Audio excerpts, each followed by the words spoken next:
Qual contrato Deus assinou com Abraão? Carta de Paulo aos Romanos, capítulo 4. Comentário de Mário Persona.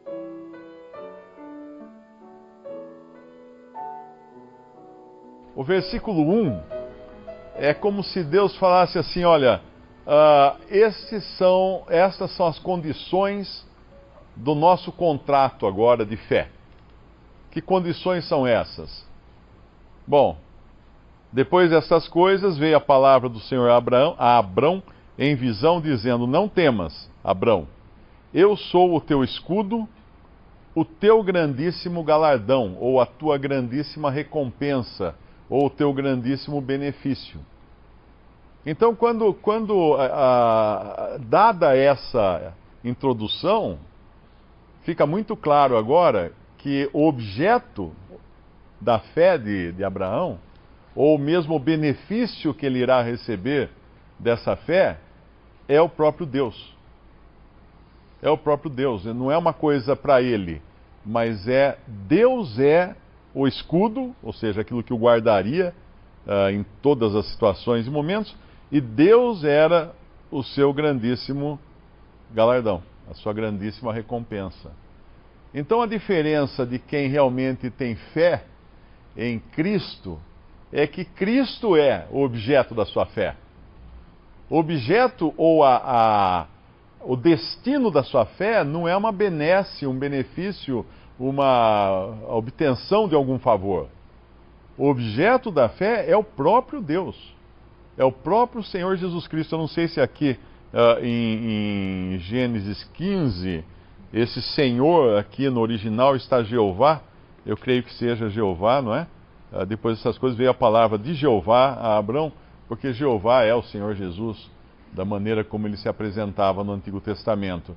Então esse é o princípio, esse é o fundamento da fé. Não é a fé, mas em quem nós colocamos a fé, não é o benefício, mas quem é o nosso benefício? É Deus. É o próprio Senhor que é o nosso benefício. Depois, uma vez tendo crido nesse Senhor, tendo acertado, vamos dizer assim, as condições desse contrato agora que Deus faz com Abrão, ele vai também mostrar um fruto dessa fé, ele vai também ser justificado por sua obra. Ele vai fazer uma obra agora que é fruto da sua fé. Como lá em Efésios nos fala que pela graça sois salvos mediante a fé, e isso não vem de vós, é dom de Deus, não de obras, para que ninguém se glorie, pois somos feitura dele, criados em Cristo Jesus, para as boas obras que Deus criou para nós, ou colocou para nós andarmos nelas. Então agora vem a obra de Abraão. Qual a obra de Abraão que é decorrente da fé? Capítulo 22. Porque sem fé também seria impossível Abraão cumprir essa obra. Porque se nós entendermos o que aconteceu ali atrás, primeiro Deus prometeu a ele que a sua descendência seria como as estrelas do céu. E Abraão creu. Abraão creu em Deus e isso lhe foi imputado como justiça. Depois, num outro episódio, o Senhor muda o nome de Abraão para Abraão e muda também o nome de Sarai para Sara, no capítulo 17 de Gênesis, e no capítulo 18 o Senhor vai começar a revelar, aliás, no capítulo... Quando é que no capítulo 17... Ele promete agora especificamente um filho. Começam agora a vir as consequências da fé que Abraão teve no capítulo 15. No capítulo 15 ele teve a fé. Agora no capítulo 17, ele recebe agora aquilo que ele queria, um filho. A promessa de um filho. No capítulo 18, ele recebe uma outra consequência da fé, que é a intimidade com Deus, para começar a entender os desígnios de Deus. Por que eu digo isso? Porque Deus vai revelar para Abraão o que ele pretende fazer eu acho que é no 18, né? O que ele pretende fazer com Sodoma. no 18 também ele vai falar do nascimento do filho, no 18:14. Ao tempo determinado, tornarei a ti por este tempo da vida, e Sara terá um filho. E no 18:18, Gênesis 18:18, 17, ele diz assim, em Gênesis 18:17, e disse o Senhor, ocultarei eu a Abraão o que eu faço? Visto que Abraão certamente virá a ser uma grande e poderosa nação, e nele serão benditas todas as nações da terra? Porque eu o tenho conhecido, que ele há de ordenar os seus filhos e a sua casa depois dele, para que guardem o caminho do Senhor, para obrarem com justiça e juízo, para que o Senhor faça vir sobre Abraão o que acerca dele tem falado.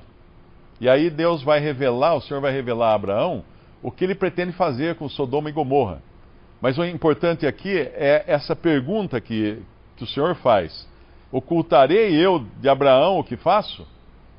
É como se hoje ele perguntasse, ocultarei eu de alguém que crê em Jesus o que faço?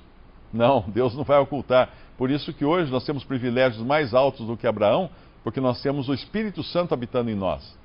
E temos agora, então, a revelação completa da palavra de Deus, e não apenas isso, mas o Espírito em nós que nos dá discernimento para entendermos qual é a vontade de Deus. Então não temos oculta a vontade de Deus, mas temos agora a vontade de Deus mostrada a nós como salvos por Cristo. E aí, como eu falei no capítulo 22, ele vai fazer algo que somente alguém que tivesse certeza desse relacionamento com Deus iria ousar fazer. Que era, Deus deu o seu único filho, não é? E que era justamente aquilo que Abraão queria, mas agora Deus fala para oferecer esse filho em sacrifício, para matar o seu único filho. Não faz sentido isso, mas para a fé fazia todo sentido. Tanto é que Abraão faz todo o processo aqui de ir até o lugar que Deus havia mostrado para ele, que Deus iria mostrar a ele, que era um monte, e lá em cima ele chegaria ao ponto de estar prestes a matar o seu filho, a cravar um punhal no coração do seu filho, quando um anjo intervém, no capítulo 22,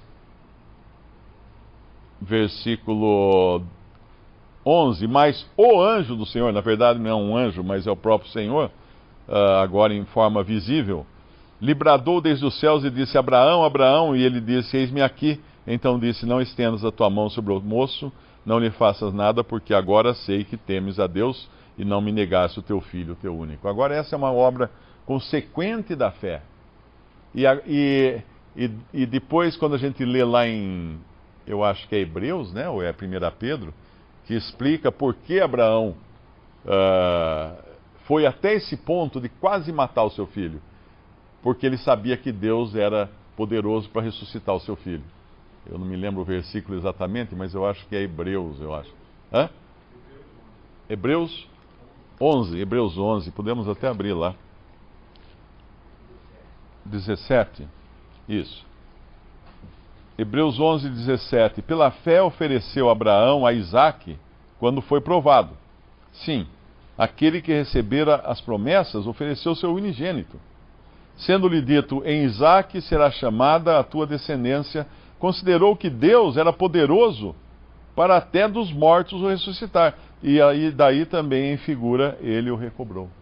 Porque a fé inicial, que depois vai trazer os frutos dessa fé, vai trazer os benefícios dessa fé, mas porque essa fé foi baseada não nos benefícios, mas baseada no dador, né, que era o grandíssimo galardão, que era o próprio Senhor, ela vai levar até a crer no impossível, que é o que Abraão faz. Por quê? Ele crê na ressurreição. E uma das coisas importantes que nós temos que entender também hoje é que o Evangelho, hoje já completa a mensagem, o Evangelho, ele não é completo se não tiver a ressurreição. Por isso que Paulo, quando explica o Evangelho que ele levou até os Coríntios, no capítulo 15 da primeira epístola aos Coríntios, ele fala, o Evangelho que eu já vos anunciei, que Cristo morreu e que Cristo ressuscitou. Então esse é o círculo completo. Por isso que o cristão, ele não teme a morte. Ele pode temer até a dor, o sofrimento, ficar numa cama muitos anos, ou um acidente e tudo mais. Mas a morte em si, ele não teme. Ele sabe que a morte é serva de Deus. Por quê? Ele tem a certeza da ressurreição. Ele tem a certeza da vida. E não de morte. O cristão não espera a morte, o cristão espera a vida. Essa é a promessa de Deus para o salvo. Esse foi o processo. Podemos dizer que a fé de Abraão foi lá no capítulo 15, foi a base, o fundamento, a justificação dele pela fé. Depois, no capítulo seguintes, as provas de Deus, dadas por Deus, de que a sua fé realmente estava produzindo resultados. O capítulo 22 é Abraão sendo posto à prova para ser justificado pelas suas obras. Que obras? Decorrentes da sua fé. Porque ele só poderia tomar uma atitude assim se ele realmente confiasse totalmente naquele que prometeu.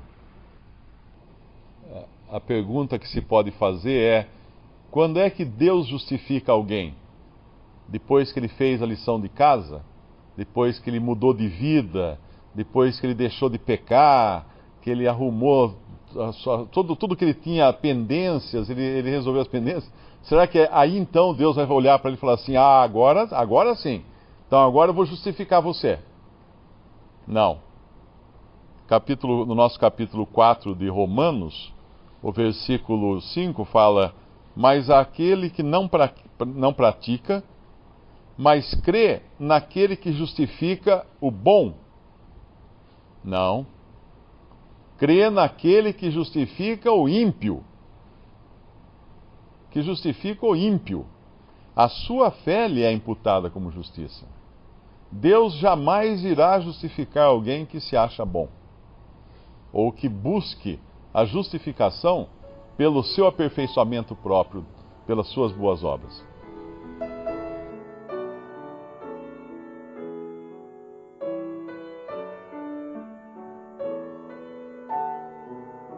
Visite Respondi.com.br. Visite também 3minutos.net.